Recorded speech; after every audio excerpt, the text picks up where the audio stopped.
वो मुझसे court marriage के लिए राजी हो गया।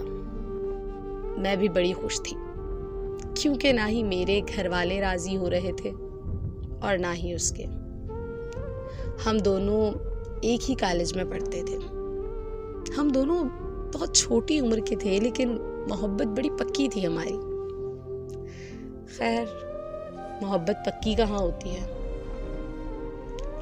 हाँ, ये था कि कॉलेज की मोहब्बत थी तो बस एक यकीन सा था कि वो मेरा है।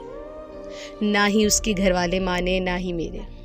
हमने फैसला कर लिया कि चलो कोर्ट मैरिज करते हैं।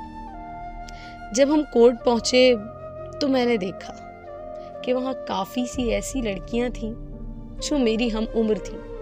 उन्हें देखकर मुझे अंदाज़ा हुआ कि हाँ, मैं बिल्कुल सही फैसला कर रही हूँ। आजकल हर लड़की को ये इख्तियार है कि वो अपनी ज़िंदगी के फैसले ले और खुश रहे। लेकिन फिर कुछ सरगोशियाँ मेरे कान पर गुजरी, कुछ बातें मेरी समातों से टकराने लगी। मैंने देखा कि वो छोटी उम्र की लड़की रो रही थी और अपने वालिद के कदमों में बैठी थी। कहती थी, बाबा मुझे माफ़ कर दें, मुझसे गलती हो गई। उसे देखकर जैसे मेरे रोंगटे खड़े होने लगे। मुझे महसूस होने लगा कि शायद उस लड़की की जगह मैं अपने वालिद के कदमों में हूँ। और पता है फिर क्या हुआ? मैं उस लड़के का इंतज़ार कर रही थी कोर्ट में कि अभी वो आए और हम निकाह करें। यूं इंतज़ार में घंटे, 2 घंटे, 3 घंटे, यहाँ तक कि कोर्ट की टाइमिंग भी ख़त्म हो गई। उस लड़की का हाल देखकर मुझे ऐसा लग रहा था जैसे एक इबरत मेरे सामने है कि शर्म करो और पछताओ। मैं बार बार उस शय से अपना ध्यान हटाना चाहती थी, लेकिन पता नहीं क्यों मेरा ध्यान उसी तरफ राग़िब हो रहा था। खैर, मैं इंतज़ार करने लगी, लेकिन वो नहीं आया।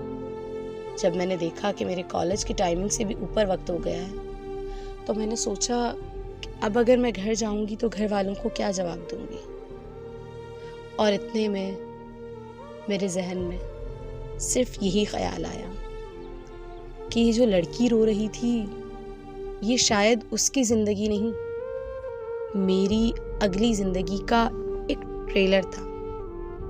और फिर मैंने पछताने से पहले ही अपनी गलती सुधार ली और मुझे अंदाज़ा हुआ कि जो कलंक मैं अपने माथे पर लगाने चली थी, अल्लाह ने मुझे उससे महफूज फरमाया। अल्लाह पाक हर बहन बेटी को हिदायत नसीब अता फरमाए और अपनी अमान में रखे। आमीन।